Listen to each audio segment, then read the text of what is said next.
Morning, dear children. In our first video, we have discussed about the natural vegetation, the factors which affect diversity of flora and fauna, importance of forest for human life. And now, today in this video, we are going to discuss about the types of vegetation. The following major types of vegetation may be identified in our country.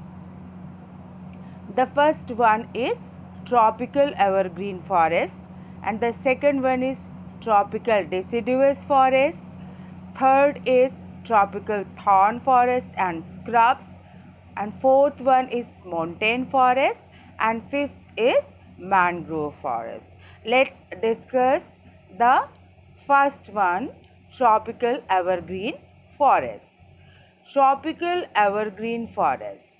These forests are restricted to heavy rainfall areas of the Western Ghats and the island groups of Lakshadweep, Andaman and Nicobar, upper parts of Assam and Tamil Nadu coast. These forests are restricted to heavy rainfall areas. Means ये जो forest हैं ये कहाँ पर होते हैं, जहाँ की बहुत ज़्यादा हैवी रेनफॉल होता है, बहुत ज़्यादा बारिश होती है वेस्टर्न घाट्स में।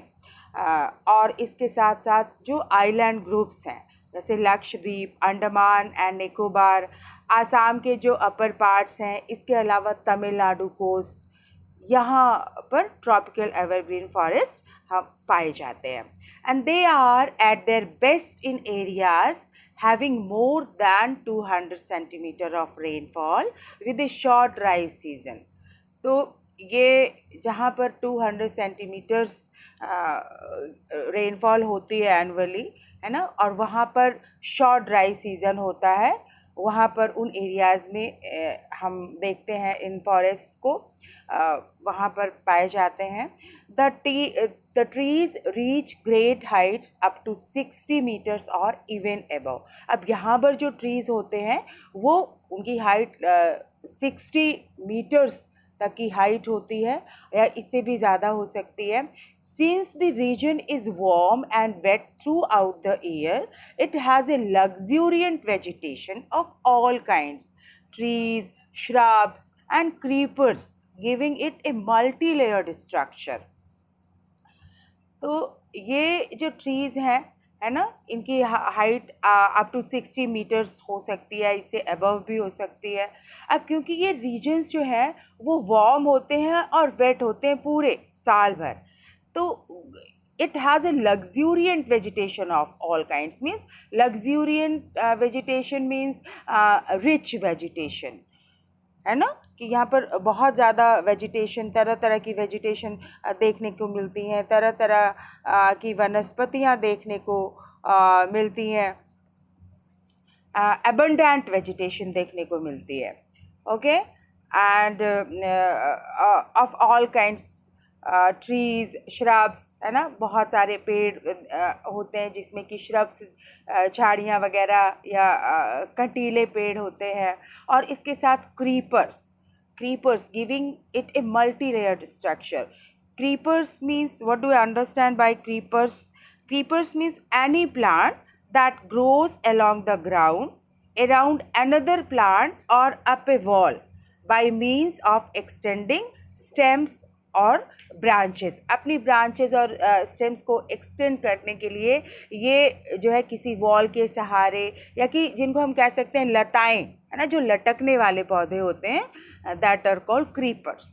तो क्रीपर्स भी होते हैं इसमें, ट्रीज़ होती हैं, श्रब्स होते हैं, एंड जो कि एक मल्टी लेयर स्ट्रक्चर प्रोवाइड करता है ना, कई लेयर में इसको देखने को मिलता है इसका structure. And there is no definite time for trees to shed their leaves. As such these forest appear green all the year around. तो अपने लीव्स शेडिंग के लिए, या कि पतझड़ के लिए, या जो पत्ते गिरते हैं पेड़ों से, है ना, उसके लिए इसका कोई निश्चित समय नहीं है. It has no definite time for trees to shut their leaves. तो इसीलिए ये जो फॉरेस्ट हैं ये ऑल ईयर राउंड, पूरे वर्ष भर क्या होते हैं, एकदम ग्रीन, हरे भरे दिखाई देते हैं। You can see the figure 5.2, tropical evergreen forest. See how does these trees, shrubs and creepers give a multi-layered structure. The ground layer 1.5 meters. The ground layer is about 1.5 meters. 1.5 metres तक की जो layer है इसको हम कहते हैं ground layer. और इसके ऊपर है श्रब्स लेयर, है ना, 5 मीटर्स तक की हाइट पर। इसके बाद यंग ट्रीज आप देख सकते हो 20 मीटर्स की हाइट पर। कैनोपी लेयर है ना, 40 मीटर्स की हाइट तक जो है उसको हम कैनोपी लेयर कहते हैं। फिर इमर्जेंट लेयर कहलाती है जो कि मैक्सिमम हाइट होती है 60 मीटर्स तक की, है ना।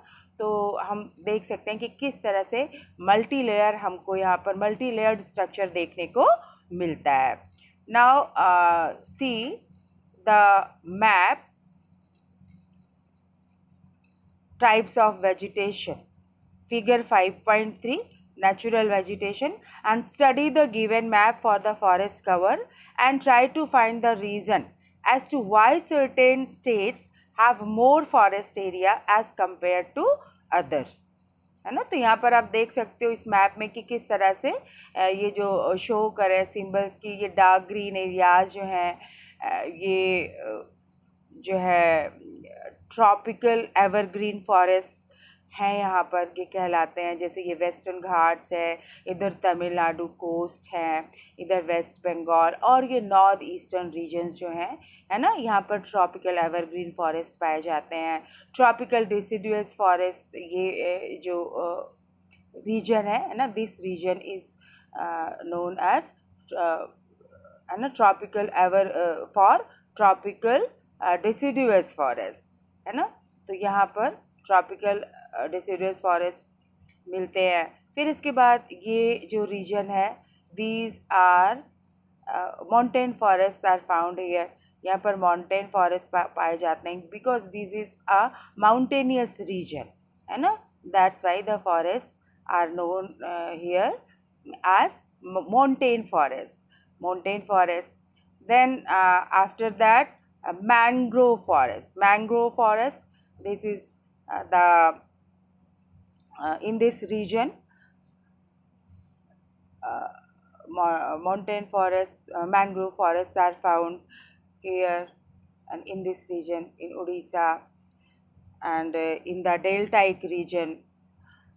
And tropical thorn forest, these are tropical thorn forest and in this area, and we will learn about these forests in this the next page. Now some of the commercially important trees of this forest are ebony, mahogany, rosewood, rubber and cinchona.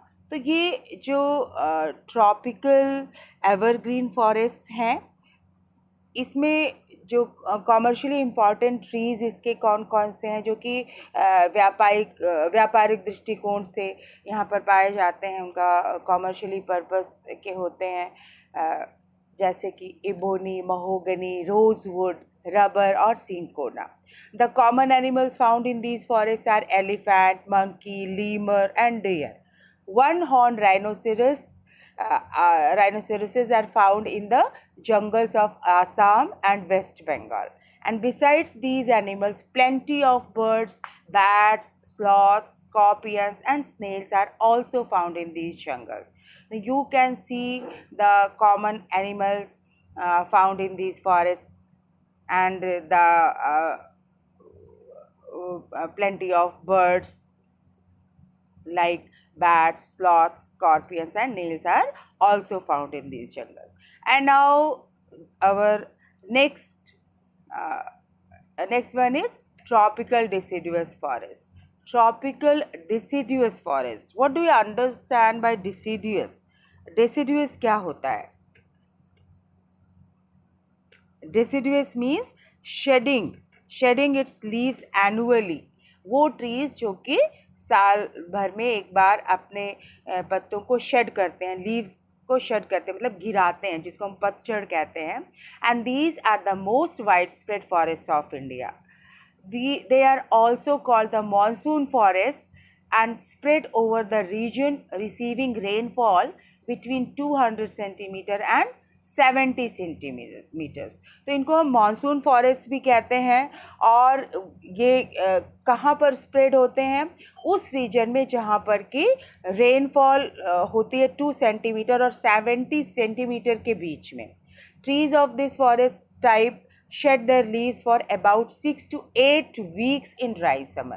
तो यहाँ पर जो गर्मी का मौसम होता है, गर्मी का सीज़न होता है ड्राई समर में, 6 से 8 वीक्स तक जो है ये ट्रीज अपने लीव्स को शेड करते हैं, पत्तों को गिराते हैं. तो on the basis of the availability of water, these forests are further divided into moist and dry deciduous. तो वाटर की अवेलेबिलिटी के बेस पर, कि पानी की उपलब्धता किस आधार पर, कहाँ पर ज़्यादा पानी है या कम पानी है, उसके अकॉर्डिंग ये जो फॉरेस्ट हैं, these forest are further divided into 2 parts. One is moist deciduous forest and the second one is dry deciduous. The former is found in areas receiving rainfall between 200 and 100 centimeter. Means the moist deciduous forests are found in areas receiving rainfall between 200 and 100 centimetres. उन areas में जहाँ पर rainfall होता है 200 से लेकर 100 centimetre के बीच में. And these forest exist therefore mostly in the eastern part of the country. North eastern states along the foothills of the Himalayas, Jharkhand, West Odisha and Chhattisgarh, and on the eastern slopes of the Western Ghats. Then we can see here ज़्यादातर ये forest कहाँ पर existing होते हैं? Country के eastern part में, that is north eastern states, जो कि नॉर्थ ईस्टर्न स्टेट्स हैं, जहाँ की आप कह सकते हो कि आसाम, मेघालय, मिज़ोरम, मणिपुर, ये सारे स्टेट्स हैं यहाँ पर. इसके साथ साथ जो हिमालयाज़ की फुट हिल्स हैं वहाँ पर भी, झारखंड में, वेस्ट उड़ीसा, छत्तीसगढ़, और इसके साथ साथ जो वेस्टर्न घाट्स का ईस्टर्न स्लोप है ना, वहाँ पर भी ये फॉरेस्ट पाए जाते हैं. And teak is the most dominant species of this forest. Teak जो है ये एक बहुत ही डोमिनेंट स्पीशी है जो कि इस फॉरेस्ट में पाई जाती है. बैम्बूज, सैल, शीशम, sandalwood, khair, kusum, arjun and mulberry are other commercially important species. ये सब भी व्यापारिक दृष्टिकोण से यहाँ पर बहुत ही इम्पॉर्टेंट, एक महत्वपूर्ण किस्में हैं इन पेड़ों की, ट्रीज़ की, जो कि मिलती हैं इन फॉरेस्ट में, ट्रॉपिकल डिसिडुअस फॉरेस्ट में. The dry deciduous forests are found in areas having rainfall between 100 centimeter and 70 centimeter.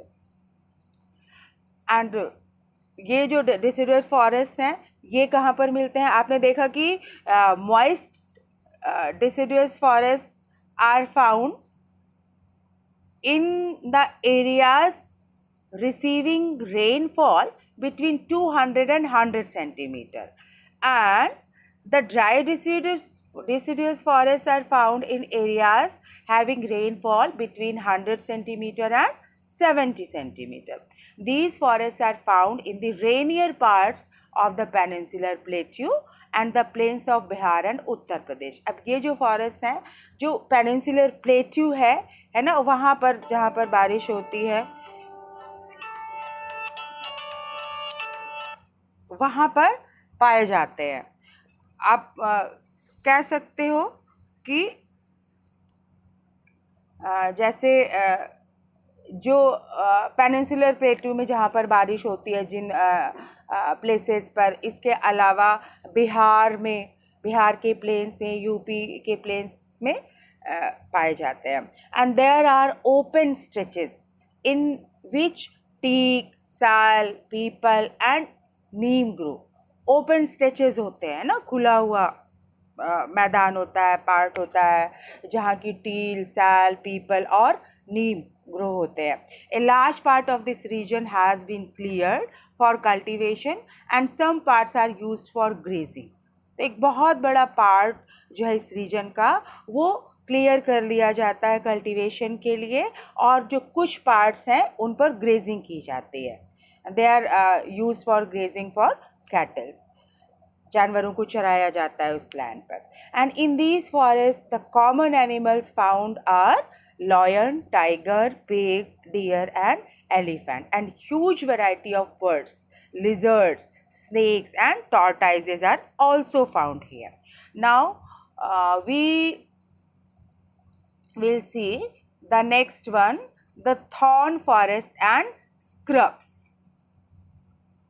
Thorn forest जो कटीले पेड़ होते हैं, है ना, इसके अलावा स्क्रब्स होते हैं.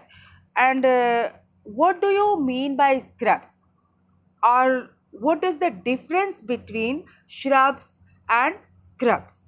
Shrubs means woody plants and that always grow in shrubs form usually less than 6 meters tall and 3 in diameter at breast height, while scrubs are trees that are in shrubby form due to stunting, usually as a result of poor soil conditions or soil saturation. Shrubs जो होते हैं ऐसे woody plants होते हैं जिनकी height लगभग 6 metres तक की होती है, 6 मीटर्स टॉल होते हैं, डायमीटर में 3 मीटर्स तक के होते हैं, ब्रेस्ट हाइट तक के. जबकि जो स्क्रब्स होते हैं ना, वो ऐसे ट्रीज़ होते हैं जो कि श्रबी फॉर्म में होते हैं, क्योंकि स्टंटिंग की वजह से, मतलब कि वो ज़्यादा ग्रो नहीं कर पाते हैं. और इस तरह से क्योंकि पुअर सॉइल की वजह से, पुअर सॉइल कंडीशंस होती हैं, इसकी वजह से उनकी ग्रोथ अच्छी तरह से नहीं हो पाती है और वो स्टंटेड हो जाते हैं, तो उनको हम स्क्रब्स बोलते हैं. ठीक है. Now, in regions with less than 70 centimeter of rainfall, the natural vegetation consists of thorny trees and bushes. तो जहाँ पर उन रीजन्स में जहाँ पर कि रेनफॉल कितनी होती है, 70 सेंटीमीटर से भी लेस रेनफॉल होती है, नेचुरल वेजिटेशन जो है यहाँ की, वहाँ पर थॉर्नी ट्रीज होते हैं, बुशेस होते हैं. And this type of vegetation is found in the north western part of the country का जो नॉर्थ वेस्टर्न पार्ट है वहाँ पर इस तरह की वेजिटेशन पाई जाती है, including semi arid areas of Gujarat, Rajasthan, Madhya Pradesh, Chhattisgarh, Uttar Pradesh and Haryana. इन सारे स्टेट्स में भी, इन रीजन्स में भी. अब जो सेमी एरिड एरियाज़ हैं, मतलब कि जो अर्धशुष्क क्षेत्र है ना, गुजरात के, राजस्थान के, मध्य प्रदेश में, छत्तीसगढ़ में, यूपी में, हरियाणा में, यहाँ पर इस तरह की वेजिटेशन पाई जाती है. Acacias, palms, euphorbias and cacti are the main plant species, and trees are scattered and have long roots penetrating deep into the soil in order to get moisture. यहाँ पर जो ट्रीज होते हैं ना, वो स्कैटर्ड होते हैं, मतलब दूर दूर होते हैं, बिखरे हुए होते हैं, एक साथ ग्रुप में नहीं होते हैं.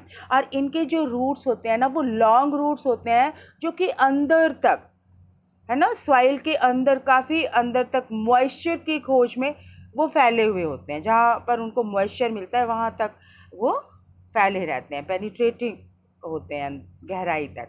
And the stems are succulent to conserve water. तो स्टेम्स जो होती हैं वो इनकी सक्यूलेंट होती हैं. सक्यूलेंट का क्या मतलब है कि हैविंग थिक फ्लेशी लीव्स और stems adapted to storing water. इनकी जो लीव्स होती हैं वो थिक होती हैं, फ्लेशी होती हैं, ताकि जो स्टेम्स हैं ना उसमें वाटर कंजर्व रहे, स्टोर्ड रहे काफ़ी समय तक. Then so you can say the trees are scattered and having long roots. The stems are succulent to conserve water. Leaves are mostly thick and small to minimise evaporation. अब जो leaves होते हैं ना ये ज़्यादातर थिक होते हैं और स्मॉल होती हैं ताकि इवेपोरेशन मिनिमाइज हो सके। जो इसमें वाटर होता है ना वो इवेपोरेट ना हो सके या कम इवेपोरेशन हो।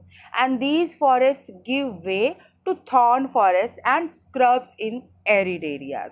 तो एरिड एरियाज में ये जो फॉरेस्ट हैं है ना, इनकी वजह से हम कहते हैं कि वहाँ पर थॉर्न फॉरेस्ट होते हैं और स्क्रब्स होते हैं।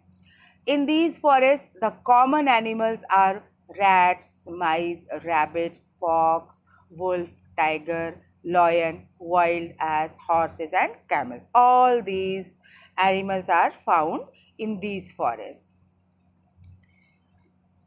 Now, let's see the next type of forest, montane forest. Montane forest, in mountainous areas, the decrease in temperature with increasing altitude leads to the corresponding change in natural vegetation.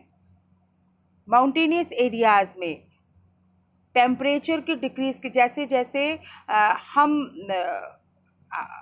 जानते हैं कि जैसे जैसे हम altitude पर जाते हैं ना, हाइट पर जाते हैं, जैसे हम इक्वेटर से पोल्स की तरफ जाते हैं है ना, as we move from equators to poles the temperature decreases है ना, as the height increases, as the altitude increases, the temperature decreases. तो इसकी वजह से क्या होता है कि जो नेचुरल वेजिटेशन है उसमें भी करस्पॉन्डिंग चेंज होता है टेम्परेचर डिक्रीज होने की वजह से. As such there is a succession of natural vegetation belts in the same order as we see from the tropical to the tundra region. इस तरह से जैसे जैसे हम ट्रॉपिकल रीजन से टुंड्रा रीजन की तरफ मूव करते हैं, बढ़ते हैं, तो जो वेजिटेशन है ना वो भी उसमें भी काफ़ी चेंज देखने को मिलता है. The wet temperate type of forest are found between a height of 1000 and 2000 metres. तो जो wet temperate type of forest हैं वो कहाँ पर पाए जाते हैं? The wet temperate type of forest are found between a height of 1000 and 2000 metres. 1000 और 2000 मीटर्स के अल्टीट्यूड पर मीटर्स तक की हाइट के बीच में wet temperate type of forest पाए जाते हैं. ये वेट टेम्परेट फॉरेस्ट क्या होते हैं? टेम्परेट फॉरेस्ट होते हैं. दैट इज़ ए रीजन और climate characterised by mild temperature. यहाँ पर जो टेम्परेचर होता है वो बहुत ही माइल्ड होता है, ना बहुत ज़्यादा गर्म भी नहीं होता और बहुत ज़्यादा ठंडा भी नहीं होता है. Evergreen broad leaf trees such as oaks and chestnuts predominate. अब यहाँ पर एवरग्रीन ब्रॉड लीफ ट्रीज जो हमेशा हरे भरे रहते हैं, ब्रॉड चौड़ी पत्तियाँ होती हैं इन ट्रीज़ की, जैसे ओक्स हैं, चेस्टनट, अखरोट वगैरह के पेड़ हैं, यहाँ पर पाए जाते हैं.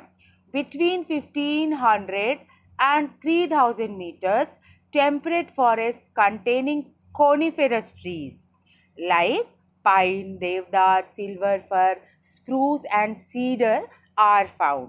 तो यहाँ पर 1500 से 3000 मीटर्स तक की हाइट पर टेम्परेट फॉरेस्ट जो है वहाँ पर कॉनिफेरस ट्रीज पाए जाते हैं. Means trees coniferous trees means conical shape में जो ट्रीज होते हैं, आपने देखा होगा क्रिसमस ट्री देखा होगा है ना, किस तरह से कॉनिकल शेप में होता है, उसी तरह से यहाँ पर ट्रीज पाए जाते हैं.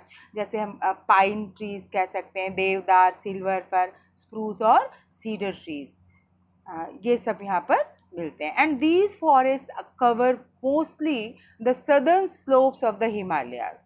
अब जो हिमालयाज के सदर्न स्लोप्स हैं ना वहाँ पर ये सारे फॉरेस्ट कवर हमको देखने को मिलते हैं. Places having high altitude in southern and north east India. तो वो प्लेसेस जहाँ पर कि हाई एल्टीट्यूड है सदर्न और नॉर्थ ईस्ट इंडिया में, वहाँ पर भी सेम फॉरेस्ट कवर मिलता है हमको. At higher elevations, temperate grasslands are common. Higher elevations पर बहुत ज़्यादा ऊंचाई पर जो टेम्परेट ग्रासलैंड्स हैं वो कॉमन है। यहाँ पर हमको टेम्परेट ग्रासलैंड्स मिलती हैं देखने को, है ना, मतलब कि बहुत ज़्यादा घास वाले लैंड्स मिलते हैं, घास, फूस grasslands at high altitudes, generally more than 3,600 meters above the sea level. Temperate forests are and grasslands give way to the alpine vegetation. तो और भी ज़्यादा जो हाई एल्टीट्यूड्स हैं, हम कह सकते हैं कि मोर देन 3,600 मीटर से अबव सी लेवल से लेकर के, अगर हम हाइट देखते हैं, एल्टीट्यूड के बारे में बात करते हैं, तो हमेशा वो सी लेवल से उसका मेजरमेंट होता है, मतलब समुद्री सतह से उसकी हाइट देखी जाती है। तो 3,600 मीटर्स या उससे भी ज़्यादा की ऊंचाई पर जो है हमको टेम्परेट फॉरेस्ट या जो ग्रासलैंड्स हैं, है ना, उसकी वजह से वहाँ पर हमको अल्पाइन वेजिटेशन देखने को मिलता है। Silver fir, juniper, pines and birds are the common trees of these forest. इस फॉरेस्ट में ये सब कॉमन ट्रीज हैं। However they get progressively stunted as they approach the snow line, लेकिन वो धीरे धीरे जैसे जैसे स्नो लाइन तक पहुंचते हैं, है ना, वो स्टंटेड होते जाते हैं, मतलब उनकी ग्रोथ में कमी आती जाती है। ठीक है, स्नो लाइन पर, है ना, वो ज़्यादा ग्रोथ उनकी अच्छी नहीं हो पाती है। जहाँ पर स्नो कवर्ड एरियाज जो होते हैं और भी ज़्यादा अल्टीट्यूड पर, और भी ज़्यादा हाइट पर, ultimately through shrubs and scrubs they merge into the alpine grasslands। तो इस तरह से shrubs और scrubs के थ्रू फिर वो धीरे धीरे वो अल्पाइन ग्रासलैंड में मिल जाते हैं, उसमें मर्ज हो जाते हैं। And these are used extensively for grazing nomadic tribes like the Gujars and the बकरवाल्स। और ये जो रीजन्स होते हैं वो ज़्यादातर ग्रेजिंग के लिए यूज़ किए जाते हैं। जो स्नो लाइन पर जो भी रीजन्स हैं जहाँ पर की ग्रास लैंड वगैरह ज़्यादा देखने को मिलती है, और and these regions are grazed, है ना, बाय अब नोमैडिक जो भी ट्राइब्स हैं, यहाँ पर गुज्जर्स हैं, बकरवाल्स हैं, जो ट्राइबल कम्युनिटीज़ हैं, है ना, घूमंतू जनजातियाँ जो घूमते रहते हैं अपने जानवरों को लेकर के, और उनको यहाँ पर वो ग्रेजिंग कराते हैं, वो चराते हैं। तो at higher altitudes mosses and lichens form part of tundra vegetation. और भी हायर एल्टीट्यूड पर जाते हैं तो वहाँ पर मॉसेस और लिचन्स भी एक टुंड्रा वेजिटेशन के का पार्ट फॉर्म करते हैं ना। टुंड्रा वेजिटेशन में हमको मॉसेस और लेजेंड्स भी देखने को यहाँ पर मिलता है। Now the common animals found in these forest are Kashmir stag, spotted deer, wild sheep, jack, rabbit, Tibetan antelope, yak, snow leopard, squirrels, shaggy horn wild ibex, bear and rare red panda, sheep and goats with thick hair। तो यहाँ पर mountainous region में बहुत ही ज़्यादा height पर, बहुत ही ज़्यादा altitude पर जो कॉमन एनिमल्स पाए जाते हैं इन फॉरेस्ट में, वो सब कश्मीर स्टैग, स्पॉटेड डियर, है ना, ये सारे एनिमल्स हमको यहाँ पर देखने को मिलते हैं। Now next, mangrove forest. The mangrove tidal forests are found in the areas of coast influenced by tides. Mud and silt get accumulated on such coasts। तो ये जो मैंग्रोव टाइडल फॉरेस्ट हैं, ये mangrove tidal forest, mangrove forest means क्या होता है? What do you understand by mangroves? Mangroves are a group of trees and shrubs that live in coastal intertidal zone। Intertidal zone means that is also known as the foreshore or seashore, is the area above water level at low tide and underwater at high tide, and you can say the area within tidal range, है ना। इसको हम कहते हैं जो tidal range में जो area होता है, या कि यहाँ पर टाइड्स वगैरह अक्सर जो ज्वार आता है ना, ज्वार देखने को मिलता है।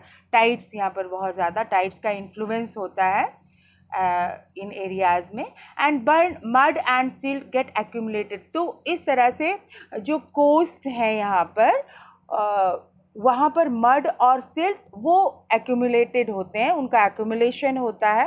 And dense mangroves are the common varieties with roots of the plant submerged under water. तो जो यहाँ पर डेंस मैंग्रोव्स होते हैं, बहुत ज़्यादा घने मैंग्रोव्स होते हैं, और इनकी जो कॉमन वैरायटी होती है इन मैंग्रोव्स की, वो कैसी होती है कि उनके जो रूट्स हैं प्लांट्स के, वो वाटर में सबमर्ज होते हैं, है ना। इन पेड़ों की जड़ें, इनके रूट्स पानी में होते हैं, पानी के अंदर। And the deltas of the Ganga, the Mahanadi, the Krishna, the Godavari and the Kaveri are covered by such vegetation. तो ये जो भी डेल्टाज हैं, यहाँ पर इसी तरह की वेजिटेशन मिलती है। In the Ganga Brahmaputra delta sundari trees are found which provide durable hard timber. Ganga Brahmaputra delta में जो है सुंदरी ट्रीज पाए जाते हैं, और जहाँ की ये जो ट्रीज होते हैं वो बहुत ही ड्यूरेबल और हार्ड टिम्बर होती है, इनकी बहुत ही मजबूत लकड़ी होती है। palm, coconut, kevada, agar, etc. are also grow in some parts of the delta. Okay, dear children, now Royal Bengal tiger is the famous animal in these forests. Turtles, crocodiles, gharials and snakes are also found in these forests. Royal Bengal tiger एक famous animal है इस इन forests का। Turtles, crocodiles, gharials, snakes, है ना, all these are found in these forests. And let's discuss what will happen if plants and animals disappear from the earth's surface. Can the human beings survive under such a situation? Why is biodiversity necessary and why should it be conserved? क्या होगा अगर plants और animals disappear हो जाते हैं अर्थ की surface से? क्या ह्यूमन बीइंग्स सर्वाइव कर पाएंगे ऐसे सिचुएशन में? क्यों बायोडाइवर्सिटी नेसेसरी है और क्यों इसको कंजर्व करना चाहिए? Why should it be conserve? Think about it and write the answer in your notebook. Okay, see the figure 5.6 mountain forest, किस तरह से माउंटेन्स पर फॉरेस्ट होते हैं, है ना, आप यहाँ पर देख सकते हो। and in figure 5.7 these are mangrove forests, the roots are submerged into water. Sundari trees are found here in the Sundarban delta, Ganga Brahmaputra delta. Okay, now on the next page let's discuss medicinal plants. वो plants जो कि दवा के काम में आते हैं, medicine purpose के होते हैं। India is known for its herbs and spices from ancient times. बहुत प्राचीन काल से ही इंडिया को अपने हर्ब्स के लिए और स्पाइसेस के लिए जाना जाता रहा है। Some 2000 plants have been described in Ayurveda and at least 500 are in regular use.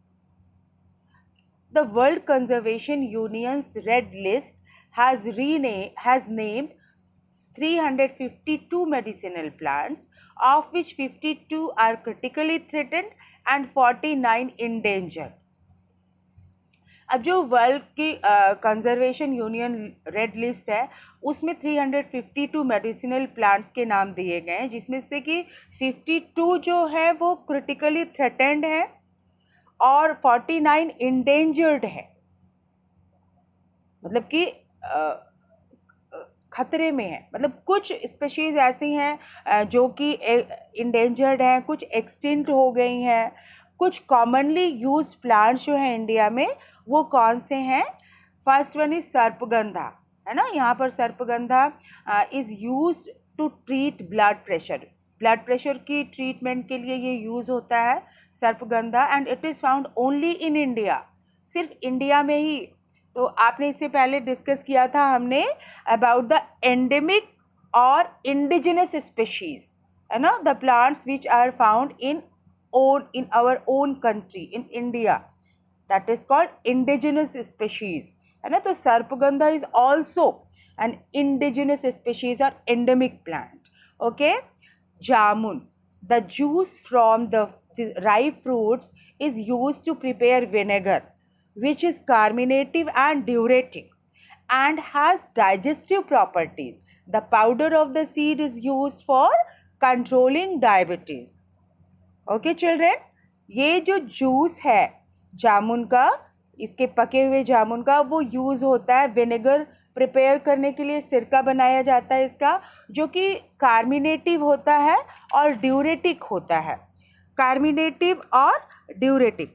Carminative का मतलब क्या है? Carminative means relieving flatulence, and diuretic means also called water pills are medications designed to increase the amount of water and salt expelled from the body as urine.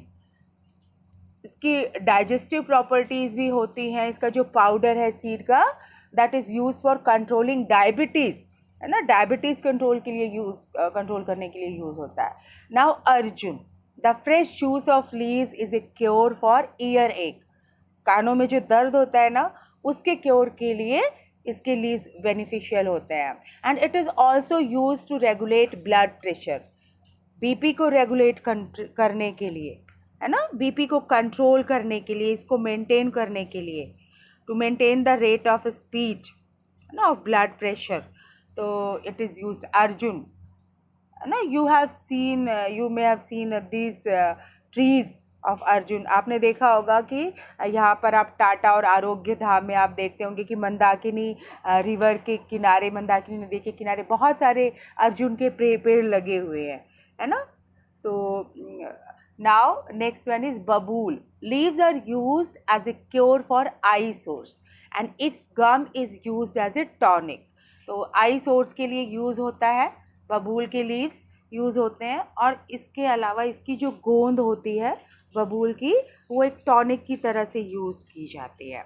Neem has high antibiotic and antibacterial properties. Tulsi is used to cure cough and cold, and kachnar is used to cure asthma and ulcers. And the buds and roots are good for digestive problems.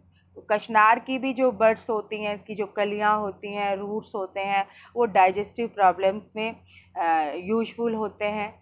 और इसके साथ ही साथ asthma और ulcers में भी ये उसको भी क्योर करने के लिए यूज़ किया जाता है. Now identify more medicinal plants in your area. Which plants are used as medicines by local people to cure some diseases. Okay, children, you can find out more medicinal plants in your locality, in your area. ऐसे plants जो कि medicines की तरह से use किए जाते हैं, आपके आसपास local people वहाँ पर यूज़ करते हैं कुछ diseases को क्योर करने के लिए, है ना. उनके बारे में आप जानकारी इकट्ठा कर सकते हो. Okay, children, now let's close this chapter, this topic, and we will continue this chapter in our next video, in the last video of the chapter. Okay, thank you, children.